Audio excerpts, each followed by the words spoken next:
ದಿಟ್ಟ ಹೋರಾಟದ ಮುಂದೆ ಮೋಸದಾಟ ನಡೆಯಲ್ಲ. ಎಸ್, 100%. ಇದನ್ನು ಮಾಡಿ ತೋರಿಸಿದ್ದಾರೆ ನಮ್ಮ ಟೀಮ್ ಇಂಡಿಯಾ ಕ್ರಿಕೆಟರ್ಸ್. ಆಂಗ್ಲರು ಯಾವ ರೀತಿಯಲ್ಲಿ ಕಾಟ ಕೊಟ್ಟರು ಕೂಡ ಎದೆ ಉಬ್ಬಿಸಿ ಸೆಂಚುರಿ ಮಾಡಿಯೇ ಬಿಟ್ಟಿದ್ರು ಜಡೇಜಾ ಮತ್ತು ವಾಷಿಂಗ್ಟನ್ ಸುಂದರ್. ಈ ಸರ್ಪ್ರೈಸ್ ಆಟದಿಂದಾಗಿ ಇಂಗ್ಲೆಂಡ್ ಒಂಥರ ಗೆದ್ದು ಸೋತಿತ್ತು, ಇಂಡಿಯಾ ಸೋತು ಗೆದ್ದಿತ್ತು. ಇದನ್ನೇ ಅಲ್ವಾ ಕ್ರಿಕೆಟ್ ಅನ್ನೋದು. ಒಂದೊಳ್ಳೆ ಮ್ಯಾಚ್ ಅನ್ನ ಸದಾ ಕಾಲ ನೆನಪಿಟ್ಟುಕೊಳ್ಳುವಂತೆ ವಿಶ್ವ ಕ್ರಿಕೆಟ್ಗೆ ಟೀಮ್ ಇಂಡಿಯಾ ತೋರಿಸಿಕೊಟ್ಟಿದ್ದು ಹೇಗೆ? ಸೋಲಿನ ಭೀತಿಯ ನಡುವೆಯೂ ಕ್ಲಾಸ್ ಬ್ಯಾಟಿಂಗ್ ಮಾಡಲು ಹೇಗೆ ಸಾಧ್ಯವಾಯಿತು? ಸೆಂಚುರಿ ತಪ್ಪಿಸಲು ಸ್ಟೋಕ್ ಪ್ರಯತ್ನ ವ್ಯರ್ಥವಾಗಿದ್ದು ಹೇಗೆ ಎಂಬ ಡೀಟೇಲ್ಸ್ ಕೊಡ್ತೀನಿ. ನಾನು ನಿಮ್ಮ ಶಿವರಾಜ್ ಬಾಣಂಕಿ. ನೀವು ಸುದ್ದಿಯಾನದ ಸಬ್ಸ್ಕ್ರೈಬರ್ ಆಗೋದನ್ನ ಮರಿಬೇಡಿ.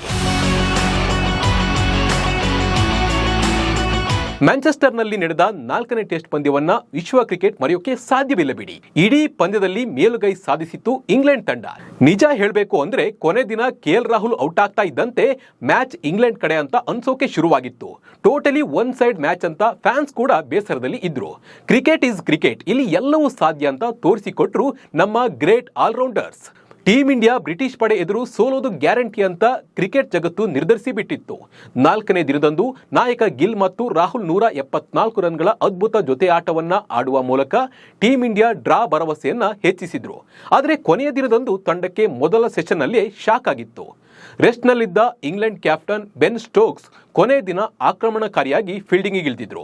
ಸ್ಟೋಕ್ಸ್ ಬಾಲ್ಗೆ ರಾಹುಲ್ ವಿಕೆಟ್ ಉರುಳಿತ್ತು. ಆಗ ಆಂಗ್ಲರ ಖುಷಿ ನೋಡಬೇಕಾಗಿತ್ತು. ಪಂದ್ಯ ಗೆದ್ದಷ್ಟೇ ಜೋಶ್ನಲ್ಲಿದ್ರು. ರಾಹುಲ್ ವಿಕೆಟ್ ನಂತರ ಕೈ ನೋವಾದ್ರೂ ಗಿಲ್ ತಮ್ಮ ಹೋರಾಟ ಬಿಡಲಿಲ್ಲ. ಈ ಸರಣಿಯಲ್ಲಿ ತಮ್ಮ 4ನೇ ಶತಕವನ್ನ ಪೂರೈಸಿದ್ರು. ಶತಕ ಸಿಡಿಸಿದ ಬೆನ್ನಲ್ಲೇ ಶುಭ್ಮನ್ ಗಿಲ್ಗೆ ಇಂಜುರಿ ಕಾಡಿತ್ತು. ನಂತರ ಏಕಾಗ್ರತೆ ಕಳೆದುಕೊಂಡ ಗಿಲ್ ಜೋಫ್ರಾ ಆರ್ಚರ್ಗೆ ವಿಕೆಟ್ ಒಪ್ಪಿಸಿದ್ರು. ಆದಾಗ್ಯೂ ಮೊದಲ ಸೆಷನ್ ಮುಗಿಯುವ ಸ್ವಲ್ಪ ಮೊದಲು ಜೋಫ್ರಾ ಆರ್ಚರ್ ಗಿಲ್ ಅವರನ್ನ ಔಟ್ ಮಾಡಿದ್ರು. ಆಗ ಮ್ಯಾಚ್ ಕ್ಲೀನ್ ಆಗಿ ಇಂಗ್ಲೆಂಡ್ ಕಡೆ ವಾಲಿತ್ತು.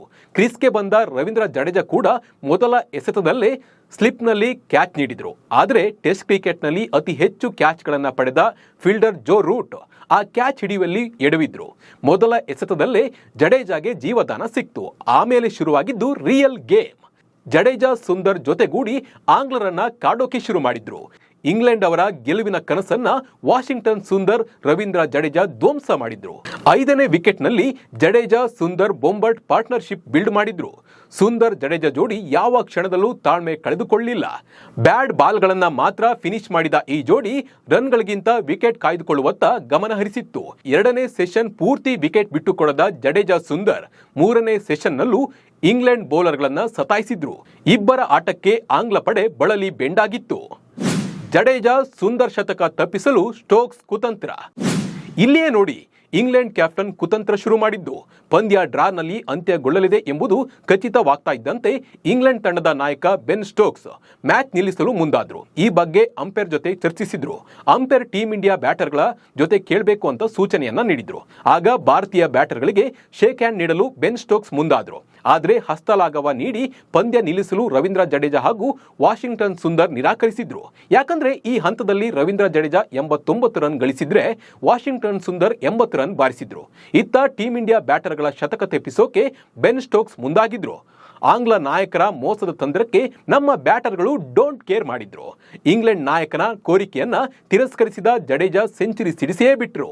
ವಾಷಿಂಗ್ಟನ್ ಸುಂದರ್ ಕೂಡ ತಮ್ಮ ಚೊಚ್ಚಲ ಶತಕವನ್ನ ಪೂರೈಸಿದ್ರು. ಇಂಗ್ಲೆಂಡ್ ಕ್ಯಾಪ್ಟನ್ಗೆ ಜಡ್ಡು ಸುಂದರ್ ಸೆಡ್ಡು. ಶತಕ ತಪ್ಪಿಸಲು ಮುಂದಾದ ಇಂಗ್ಲೆಂಡ್ ಕ್ಯಾಪ್ಟನ್ ಬೆನ್ ಸ್ಟೋಕ್ಸ್ಗೆ ಉರ್ಸೋಕೆ ಇಷ್ಟು ಸಾಕಲ್ವಾ? ಟೀಮ್ ಇಂಡಿಯಾದ ಗ್ರೇಟ್ ಆಲ್ರೌಂಡರ್ಸ್ ತಮ್ಮ ಶತಕ ಪೂರೈಸಿ ಆಂಗ್ಲರ ಮೋಸಕ್ಕೆ ತಕ್ಕ ಪಾಠವನ್ನ ಕಲಿಸಿದ್ರು. ಕೊನೆಗೂ ವಾಷಿಂಗ್ಟನ್ ಸುಂದರ್ ಶತಕ ಪೂರೈಸ್ತಾ ಇದ್ದಂತೆ ಬೆನ್ ಸ್ಟೋಕ್ಸ್ ಮ್ಯಾಚ್ ಕಾಲ್ ಆಫ್ಗೆ ಮನವಿಯನ್ನ ಮಾಡಿದ್ದಾರೆ.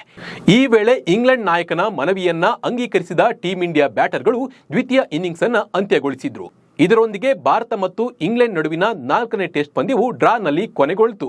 ರಣರೋಚಕ ಡ್ರಾ ಸಾಧಿಸುವಲ್ಲಿ ಟೀಮ್ ಇಂಡಿಯಾ ಸಕ್ಸಸ್ ಆಯಿತು. ಜೊತೆಗೆ ಸರಣಿಯನ್ನ ಜೀವಂತವಾಗಿರಿಸಿಕೊಳ್ಳುವಲ್ಲಿ ಇಂಡಿಯಾ ಯಶಸ್ವಿಯಾಯಿತು. ನಮಸ್ಕಾರ.